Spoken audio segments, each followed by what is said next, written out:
The first light of dawn touched the small farming village, painting the fields in soft gold. The air was quiet, except for the gentle rustle of wind through the tall crops. Ele, a 12-year-old boy with messy brown hair, stood by the wooden fence of his family's farm. He loved this time of the day, when the world felt still and secret. But this morning felt different, as if the wind carried whispers from far away. As Eli looked toward the distant forest, he noticed something unusual. A faint glow, like blue fire, flickered between the trees. At first he thought it might be sunlight reflecting off water, but the glow moved, growing brighter with each passing moment. His heart began to race, his curiosity pushing him forward. He slipped quietly through the fence and walked across the dew-covered grass. The cool air kissed his face as he approached the forest edge. Birds fluttered away as he stepped into the shadows of the trees. The light ahead pulsed, slow and steady, like the heartbeat of something alive. Eli's hands trembled, but he couldn't stop moving toward it. Then he heard it, a low hum, deep and strange. It was not like any sound he had ever heard before. It seemed to vibrate inside his chest, making his ribs shiver. He pushed through a cluster of bushes and froze. In a small clearing stood something that should not exist. A ship, sleek and silver, rested on the forest floor. Its surface shimmered with moving patterns, as if alive. Steam hissed softly from vents along its sides. The blue glow came from lines of light running across its hull. Eli's eyes widened, his mouth falling open in awe. A hiss of air escaped as a ramp slowly lowered. From the darkness inside, a tall figure emerged. It was unlike any person Eli had ever seen. The being was armored in dark plates, each etched with glowing symbols. Its helmet covered its face, but two sharp golden eyes shone through. The figure stepped down the ramp with slow, heavy steps. It turned its head, scanning the forest with precision. Eli's heart pounded as he ducked behind the fallen log. He tried to breathe quietly, afraid even the sound of his breath would be heard.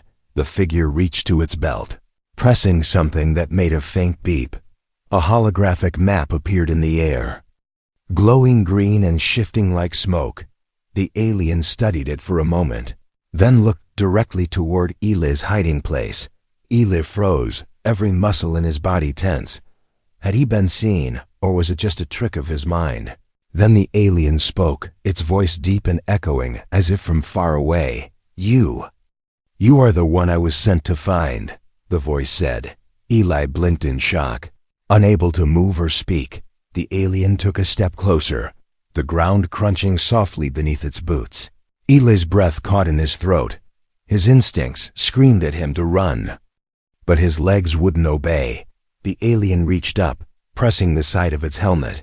With a soft hiss, the helmet split and folded back, revealing its face. It had high cheekbones, pale silver skin, and eyes that seemed to hold the weight of stars. Though alien, there was something calm in its gaze. "I am Courier, messenger of the Alliance of Worlds," it said. Eli finally found his voice, though it came out as a whisper. "Why?" "Me." Courier stepped closer, lowering himself so his golden eyes were level with the boy's. "Because the galaxy is in danger," he replied, "and only you can help save it." The words felt unreal, as if Eli had fallen into one of his bedtime stories. He shook his head, backing away slightly. "I'm just a farmer's son," he said, his voice trembling. "There's nothing I can do." Courier's expression remained steady, but his tone grew urgent. "You have something no warrior or scientist in the Alliance has," he said, a heart untouched by the greed and hatred of the stars. Eli frowned in confusion, unsure what that even meant. Courier extended his armored hand. Palm open, a small glowing crystal floated above it, pulsing softly with light. "This," Courier said, "is the heart of Vale, and it must never fall into the wrong hands." Eli stared at it, feeling a strange warmth in his chest. "What does it do?" he asked quietly. "It can control entire star systems," Courier replied, his voice darkening, "and it is being hunted by a warlord who will burn worlds to possess it." The forest seemed to grow colder, the shadows deeper. A shiver ran through Eli as he realized the weight of the alien's words. Somewhere far beyond the sky, a war was raging, and now, for reasons he couldn't understand, it had found its way to him. Courier straightened, glancing toward the treetops as if sensing danger. "They are coming," he said, his voice low but firm. "We must leave now before they find you." Eli hesitated, torn between fear of the unknown and the instinct to trust this strange messenger. Finally, he nodded, his young face set with quiet determination. Courier extended his hand again, and this time, Eli took it. The alien led him toward the ramp of the ship. As Eli stepped onto the glowing metal, the hum grew louder. The ramp began to rise, sealing them inside. Through a small window, Eli saw the first glint of sunlight touching the forest, and in that moment, he knew his life would never be the same. Inside the alien ship, Eli felt as if he had stepped into another world. The walls glowed faintly, covered in strange symbols that seemed to shift and move like liquid. The air was cool and carried a faint scent of metal and something sweet. Courier walked ahead with calm, powerful steps, his armor making a soft hum with every movement. Eli followed, his eyes wide, unsure whether to be afraid or amazed. They entered a round chamber where a large floating sphere displayed a map of stars. The stars moved slowly, some marked with glowing red circles, others shining bright and untouched. Courier touched the sphere, and the view zoomed in, showing several planets burning. Black ships swarmed around them like insects around a dying light. Eli's stomach twisted as he realized these were real places, not just pictures. "This," Courier said, his voice deep and steady, "is what will happen if the heart of Vale is taken." He pointed to a planet turning red, its oceans boiling away. "The warlord Varkesh believes he can rule the galaxy with it, and he will destroy anything that stands in his way." Eli stepped closer to the sphere, feeling the heat of the burning worlds as if they were right in front of him. It was too much for him to understand, yet too real to ignore. "I still don't understand why you need me," Eli said quietly. Courier turned to face him, his golden eyes sharp but not unkind. "The heart of Vale chooses who can carry it without being corrupted," he explained. "Only a soul untouched by the greed of the stars can hold it safely. And that soul is yours." Eli swallowed hard, feeling both honored and terrified. Before he could reply, a loud alarm blared through the ship. The lights turned red, and the floor beneath them vibrated. Courier moved to a control panel, his fingers flying over strange glowing buttons. "Enemy fighters," he said grimly. "They have tracked us faster than expected."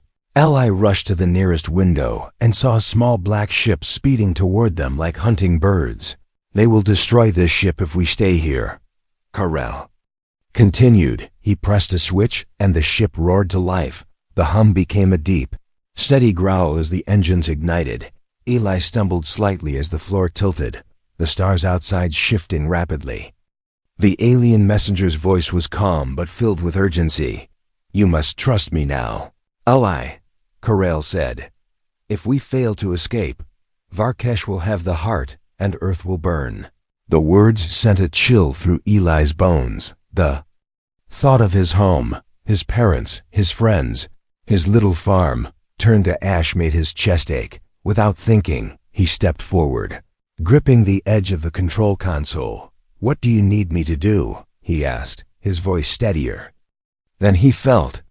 Courier looked at him for a brief moment, then nodded. "Sit there," he said, pointing to a smaller chair beside the pilot's seat.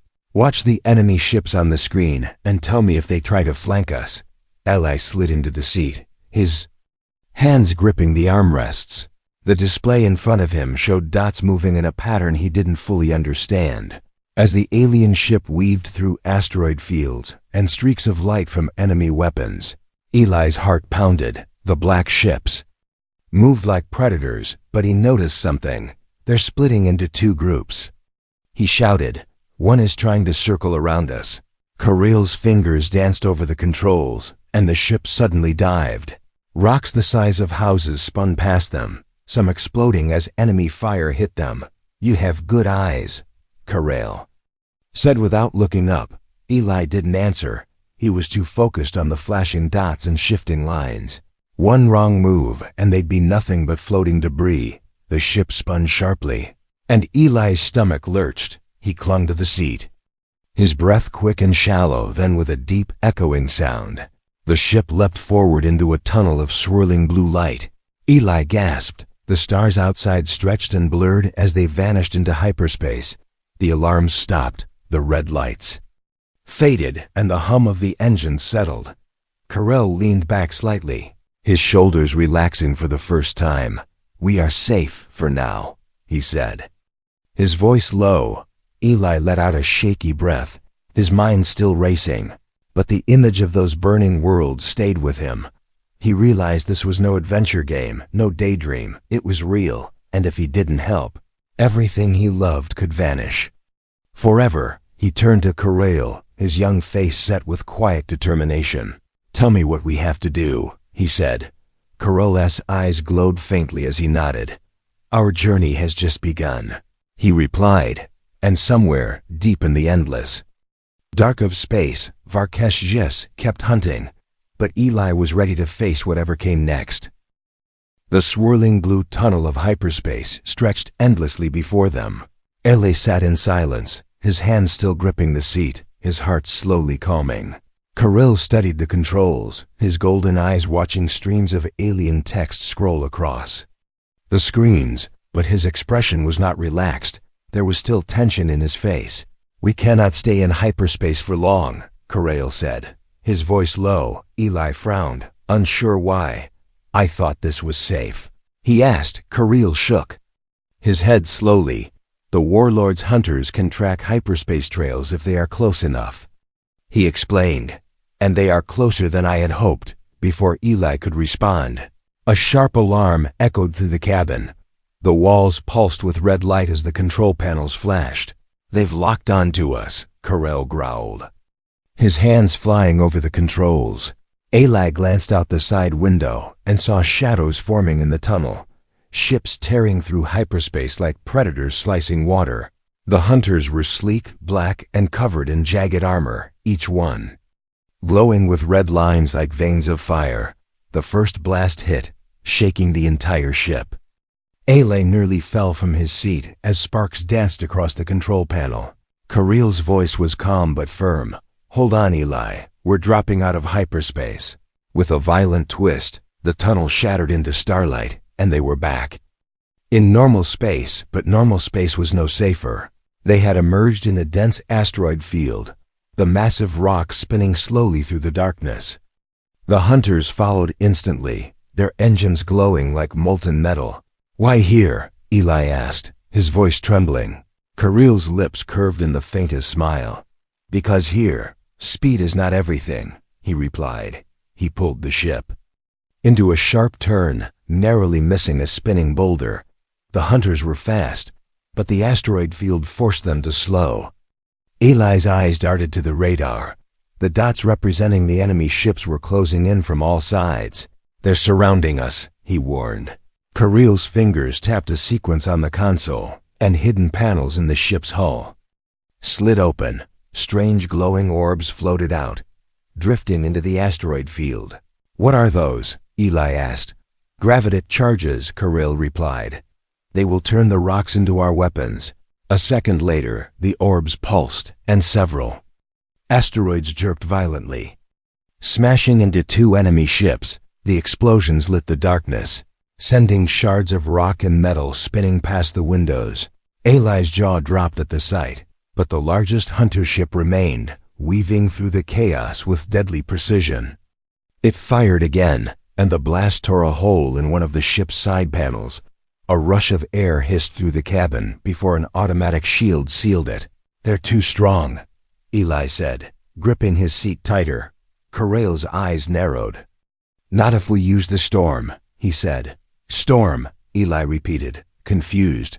Couriel tapped the controls, and the ship surged forward toward what looked like a dark, swirling cloud in space. As they drew closer, Eli realized it was not a cloud. It was a massive aeon storm. Lightning arced between the churning waves of gas, painting the darkness with blinding flashes. The hunters slowed, their pilots hesitant to follow. "They won't risk flying into this," Carell said, his voice steady. "But we will." The moment they entered the storm, the ship shuddered violently. Blue lightning snaked across the hull, lighting up the cockpit. Eli's hair stood on end, his body buzzing with static. The radar flickered, then went dark. They were completely blind inside. "How do you know where to go?" Eli asked, shouting over the roar. "I don't," Carell admitted calmly. Eli's eyes widened. Before he could speak, a massive bolt of lightning struck nearby, revealing a narrow tunnel of clear space. Through the storm, Carell steered toward it without hesitation. The ship dove into the tunnel just as the storm closed behind them like a living wall. For a long moment, there was only the sound of the engines and Eli's own heartbeat. Then, the sensors flickered back to life, showing no sign of pursuit. Carell leaned back slightly, exhaling slowly. "We have lost them." "For now," he said. Eli stared out at the quiet stars beyond the storm, knowing the danger was far from over. In the darkness behind them, deep within the storm, the largest hunter ship still lingered. Its red lights flickered once before vanishing. Into the shadows, the hunt was not finished, and Eli's journey was only just beginning. Asterisk. The alien ship slowed as it emerged from hyperspace. Outside the window, a huge planet filled the view, half covered in swirling blue oceans, half hidden under thick, stormy clouds. Eli pressed his face closer to the glass, his eyes wide. He had never imagined a world so alive and yet so mysterious. "This is Viora," Carell said, his voice calm. "The last stronghold of the Resistance." As they descended through the clouds, flashes of silver and gold caught Eli's eye. The capital of Viora was built on a massive plateau surrounded by waterfalls. Tall towers twisted like spirals of glass, and bridges arched between them like threads of light. Flying crafts zipped in every direction, leaving glowing trails in the air.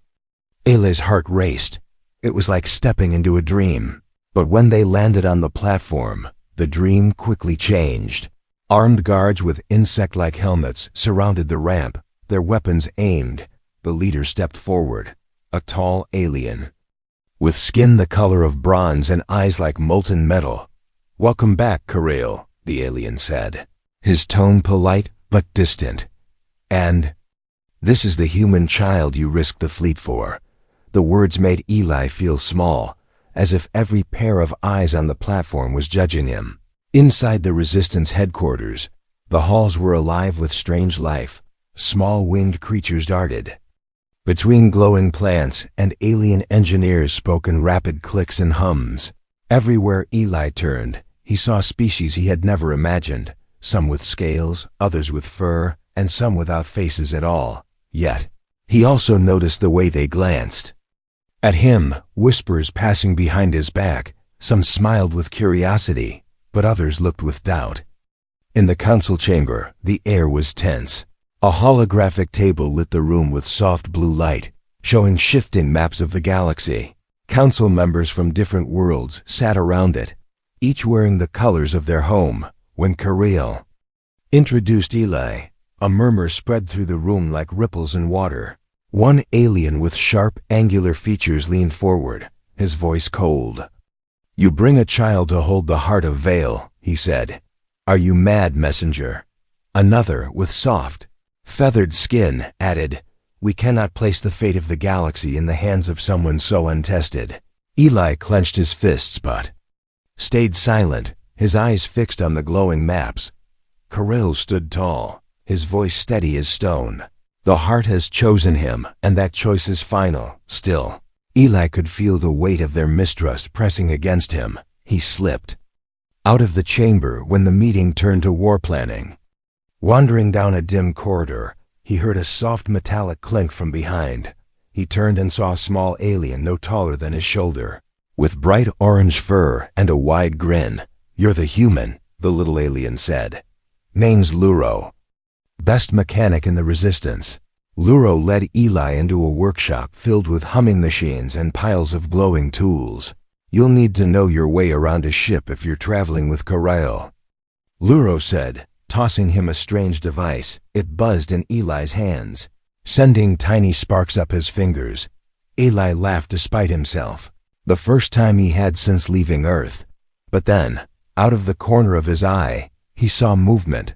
A shadow slipping out of the workshop door. The shadow moved fast, disappearing into the crowded hallway. Something about it made Eli's stomach twist. He followed quietly, weaving between tall alien soldiers and rushing engineers. The figure turned a corner, and Eli caught a glimpse of its hand, clutching a small, glowing object. His heart stopped. It was the heart of Vale. Before Eli could shout, the figure vanished into the docking bay. Ships roared as they prepared to leave, and the glow of the heart disappeared into the shadows of a waiting craft. Eli knew he couldn't lose sight of it, but if he followed, he might be walking into a trap. He glanced back toward the council chamber, knowing no one would believe him without proof. His fists tightened, and a thought echoed in his mind. If I do nothing now, the galaxy is lost. The betrayal Eli's pulse thundered in his ears as he slipped into the docking bay. The air smelled of fuel and hot metal, the walls shaking with the roar of engines. Dozens of ships were preparing for launch, their glowing thrusters casting sharp shadows across the floor. His eyes darted between the crafts until he spotted the thief, moving quickly toward a small, black vessel at the far end. The figure's hood slipped for just a moment, revealing a flash of bronze-colored skin. Eyeless. Breath caught. He recognized that skin. It was one of the council members who had spoken against him only minutes ago. The realization hit him like a blow. Not only had the heart of Vale been stolen, but it was stolen by someone trusted at the highest level. The betrayal burned in his chest. He started toward the thief, weaving through crates and fuel pipes. A loud clatter broke out nearby as a group of mechanics dropped a container. Eli used the noise to cover his steps. The thief reached the black vessel and tapped on a panel. The ramp began to lower with a hiss. Eli's mind raced. He couldn't fight a grown alien alone. But he couldn't just watch. His eyes landed on a small, palm-sized device lying on a workbench. It was one of Luro's trackers. Glowing faintly blue, Eli snatched it, slipping closer until he was near the loading ramp. The thief stepped inside the ship, the heart still clutched in one hand. Eli's heart pounded as he crouched low and slapped the tracker onto the ship's hull. The ramp began to rise, sealing the thief inside. Eli ducked behind a cargo crate just as the black vessel's engines flared. It lifted smoothly and shot out into the open sky. He stayed hidden until it disappeared beyond the clouds. Only then did he let out a shaky breath. But he didn't have long to recover. A deep voice growled from behind him. "What are you doing?" "Here, human." Eli spun around to see two guards approaching, their weapons low but ready. Before he could answer, Carell stormed into the bay, his golden eyes blazing. "Eli, where is the heart?" he demanded. Eli explained quickly, his words tumbling out. Carell's jaw tightened as he listened. "You were right not to chase him alone," the alien messenger said. "But we must act before he reaches Varkesh." He pressed a button on his wristplate, and a star map appeared in the air. The tracker's signal blinked on the far side of the planet, moving fast toward deep space. "We can intercept him," Carell said, "but it will be dangerous." Luro appeared from behind a stack of crates, wiping grease from his fur. "Dangers my specialty," the small mechanic grinned. "Let's go." Eli felt a strange mix of fear and excitement. This was no longer just Carell's mission. Now he was part of the fight. Within minutes, Carell's ship was lifting from the platform. The stars stretched as they entered the chase. Eli sat in the co-pilot's seat, eyes fixed on the blinking tracker signal. The black vessel was heading toward a shadowy region of space where sensors became unreliable. Even the resistance called it the Warlord's Veil. As they closed in, the tracker's blink grew slower. "They know we're following," Carell said, his voice like stone. The ship's lights dimmed automatically. Blending with the dark, Eli felt the weight of the galaxy on his shoulders. If they failed now, there would be no second chance, and somewhere ahead, the traitor was racing to deliver the heart into the hands of the most dangerous being in the stars. The Warlord's Fortress. The black silhouette of the Warlord's Fortress rose out of the void like a jagged scar in space. It floated above a dying star, its twisted metal towers glowing red from the star's fading light. The structure looked less like a base and more like a predator waiting to strike. Eli stared through the window, his stomach tightening, even from this distance. He could feel the menace radiating from it. Carell's voice was low, almost a growl. "That is Varkesh's lair. No one enters without being seen." But as he spoke, Luro grinned and tapped a glowing device on his wrist. "Unless you've got one of these," the mechanic said. "A cloaking field, short range, but enough to sneak past the outer patrols." Carell nodded once, his eyes still locked on the fortress. They powered down most of the ship's systems and drifted silently toward a dark docking channel. From up close, Eli could see massive cannons along the walls, each one larger than a house. The fortress wasn't just protected, it was a weapon itself. His fingers gripped the edge of his seat until his knuckles turned white. Carell placed a hand on his shoulder, steady and reassuring. When they reached the shadow of the docking bay, the cloaking field shimmered to life. Their ship vanished from sight, blending into the black. Carell and Eli slipped into lightweight armor, while Luro carried a bag filled with tools and explosives. The ramp lowered without a sound, and cold, recycled air from the fortress washed over them. Eli took a deep breath, telling himself not to look afraid. Inside, the corridors were long and dimly lit, lined with pipes that hissed with steam. Alien soldiers in black armor marched past, their faces hidden behind insect-like helmets. Carell moved like a shadow, signaling Eli when to follow and when to stay still. Every sound seemed louder here. Even the faint click of Eli's boots felt like it echoed for miles. Somewhere deep within this maze was the heart of Vale and the traitor who had stolen it. They slipped into a side chamber where massive windows looked out at the dying star. Its surface boiled with angry red storms, sending waves of light across the dark walls. Eli found himself drawn to it, but Carell's hand pulled him back. "This place is meant to distract you," Carell whispered. "Stay focused." Luro was already at a console, fingers moving fast as he hacked into the fortress network. "There," Luro said, pointing to a blinking mark on the screen. "The heart is in the throne chamber, and so is Varkesh." Eli's chest tightened at the thought of facing the warlord himself, but before fear could take hold, Carell moved toward the door. "Then we go to him," he said, his voice like iron.